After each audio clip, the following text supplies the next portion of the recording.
Lo que está ocurriendo es que estamos llegando prácticamente al acto final de una mamarrachada judicial iniciada en un determinado momento por el juez Hurtado, cuyo objetivo fundamental no es ni muchísimo menos el fiscal general como quieren que nos creamos. Evidentemente el objetivo es Pedro Sánchez.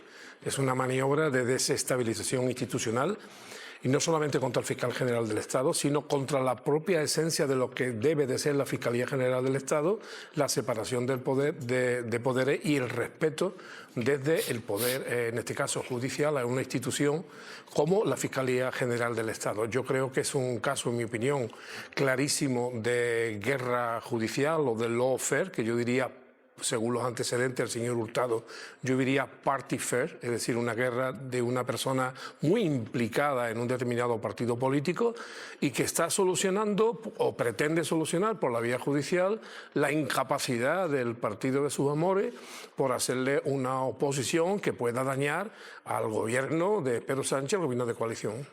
Ese es el problema, que las dictaduras entran a sorbos, poquito a poquito, de manera inocua, aparentemente inofensiva. Hablar de dictadura en un país donde se procesa y se va a sentar en el banquillo al fiscal general del Estado no parece ser muy coherente. Hablar de dictadura en un país donde se está investigando a un exministro del Gobierno y a toda su cúpula tampoco parece muy coherente. Hablar de dictadura en un país donde se está investigando al hermano y a la esposa del presidente del Gobierno no parece muy coherente, sino todo lo contrario. Creo que es contradictorio hablar de una dictadura y asistir al espectáculo judicial al que estamos asistiendo en este país, porque entre otras cosas las dictaduras lo que hacen es controlar también al Poder Judicial y no parece que este Gobierno esté de ninguna manera controlando a esos resortes del Poder Judicial a los que el gobierno del Partido Popular, el último gobierno de Mariano Rajoy, entregó la salvación de la patria después de negarse a resolver un conflicto político como era el del independentismo catalán. Delegó sus funciones en la Judicatura, en el Tribunal Supremo, y desde entonces hay una especie de cónclave judicial que se ha erigido en salvador de la patria, pero que antepone la imparcialidad de la justicia a sus posiciones ideológicas, y lo que está haciendo es seguir la consigna de que el que pueda hacer, que haga. Porque verdaderamente en ese auto de procesamiento que hoy hemos conocido del juez Hurtado, pero también en otros muy célebres del magistrado Peinado, que investiga a la esposa del presidente del Gobierno, más que derecho, lo que emana es política.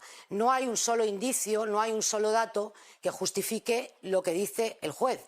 Es decir, que la Moncloa dio instrucciones al fiscal general del Estado para que filtrara ese documento. Hay un artículo también muy interesante de mi compañero José Precedo que sostiene que nosotros, que fuimos autores de aquella información, sabemos quién filtró ese correo. Por supuesto, nos ampara la Constitución y nos ampara el principio número 1 del periodismo, proteger a nuestras fuentes. No vamos a decir quiénes son, pero desde luego sí podemos decir que no fue ni el fiscal general del Estado ni su mano derecha, la fiscal jefe de Madrid. El juez Ángel Hurtado, cuando estaba en la Audiencia Nacional, fue de los 3 magistrados el único que no quiso que declarase Mariano Rajoy. Este mismo juez, ante una sentencia que se consideraba probada la estructura de corrupción vinculada al Partido Popular, el juez hizo un voto particular pidiendo la absolución del Partido Popular. Ángel Hurtado, ¿vale? Cuando estaba en la Audiencia Nacional. En 2020, el Consejo General del Poder Judicial, con el mandato caducado, con un mandato conservador que ya no correspondía, nos acordamos de esa época en la que el Partido Popular se negaba, una excusa primero, otra después, y una tercera y una quinta y una décima, cuando se negaba a renovar el Consejo General del Poder Judicial, incumpliendo la Constitución, nombró a Ángel Hurtado para el Tribunal Supremo. Y Ángel Hurtado en el Tribunal Supremo es quien le ha tocado ahora valorar esta causa contra el fiscal general del Estado.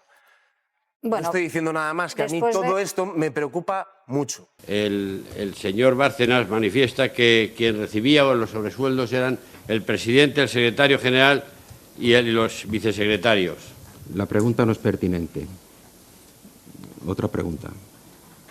¿Usted considera que el señor Lapuerta desempeñó fielmente su labor? Es una apreciación valorativa y, por lo tanto, no es una pregunta. Según su experiencia como dirigente del Partido Popular, ¿el señor Lapuerta desempeñaba fielmente su labor? Esa es la misma pregunta Claro, que es me la ha misma hecho. pregunta dicha de otra manera. Pues esto Es diferente, señor. no procede la pregunta. A otra pregunta, venga. Si resulta que no se me permitiera hacer ninguna pregunta sobre los posibles conocimientos de aspectos económicos por parte del testigo, resultaría que solo habría una pregunta en esta sesión.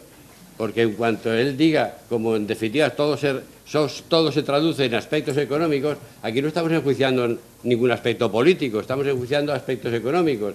Y si se me veta, o se me impide, o se me censura cualquier pregunta que haga referencia a los aspectos económicos, no tiene sentido la declaración del testigo. Como habrá Por visto, tanto, yo pido que sea comprensivo en ese aspecto. Como habrá visto el letrado, no le he interrumpido más que hasta ahora y ha hecho bastantes preguntas sobre ese particular. Es decir, que no se le ha vetado, se le ha permitido. Lo que quiero decir es que no es cuestión de entrar en una dinámica que no nos conduce a nada. Usted haga la pregunta, si yo considero que es pertinente, y si no, le diré que es impertinente. Y a partir de ahí entramos en la dinámica de formular protesta a los efectos del recurso si lo tiene por conveniente.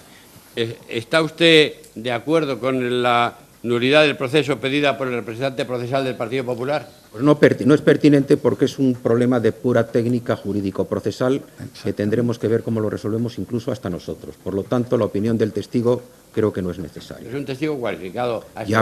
Pero es un testigo cualificado, pero para eso estamos nosotros aquí, no para que nos diga él lo que tenemos que hacer en ese aspecto del proceso. Así que la pregunta no es pertinente.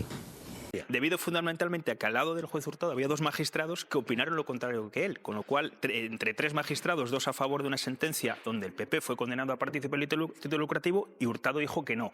Te digo más, Jesús, con respecto a lo que decía Javier. Efectivamente, en el auto de hoy habla el juez Hurtado de que, a raíz de indicaciones recibidas por Presidencia del Gobierno, el fiscal general y su subordinada filtraron este correo. Bien, el 31 de marzo, o sea, no hace mucho tiempo, en otro auto en el que decidió no imputar a Pilar Sánchez Ocera, una exalto cargo de Moncloa, decía el mismo juez Hurtado que no llegaba a la conclusión de que desde Moncloa se filtrara nada. Esto fue hace el 31 de marzo, o sea, ha cambiado de tesis en 2 meses y pocos días. En este caso, Mateo, es polémico, se está diciendo, apuntado a Javier Aroca, el hecho de que el juez Hurtado dice en ese auto que hubo indicaciones del Gobierno al fiscal general, pero ¿hay prueba en ese auto? ¿Lo explica? No se ha encontrado absolutamente nada en 8 meses de instrucción y en este auto no hay ninguna referencia detallada a por qué establece esta conclusión. Y que para que un fiscal general vaya al banquillo de los acusados tiene que haber indicios muy sólidos. Es decir, no se puede ir a un juicio contra un fiscal general en cuestiones que pueden ser dudosas, con conjeturas, con sospechas. A partir de ahí, yo veo que hay 2 cuestiones que a mí me parecen problemáticas jurídicamente, ¿no?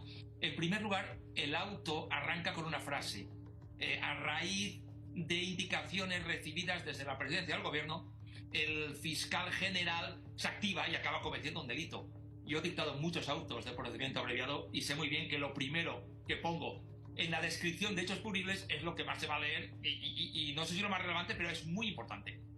A mí me parece gravísimo que esto pueda ser cierto. Si el Gobierno ha hecho algo así, yo creo que la ciudadanía tiene derecho a conocerlo y a exigir responsabilidades. Por tanto, se tiene que esperar que en ese auto que empieza así, en los hechos punibles, se explique cómo el magistrado instructor, desde el máximo respeto a su función, pues llega a esa conclusión. Yo quiero saber si ha sido Pedro Sánchez, si ha sido el ministro de la Presidencia, pero es que en el auto después no se dice nada sobre esto. Analiza otras cuestiones, pero no se indica. Yo llego a la conclusión de que el presidente del Gobierno ha dado indicación al fiscal general del Estado por esto, por eso y por esto. A mí esto me parece que puede ser discutible jurídicamente. Y por otro lado, el material indiciario yo lo veo bastante débil e incluso insuficiente para que se pueda ir a juicio.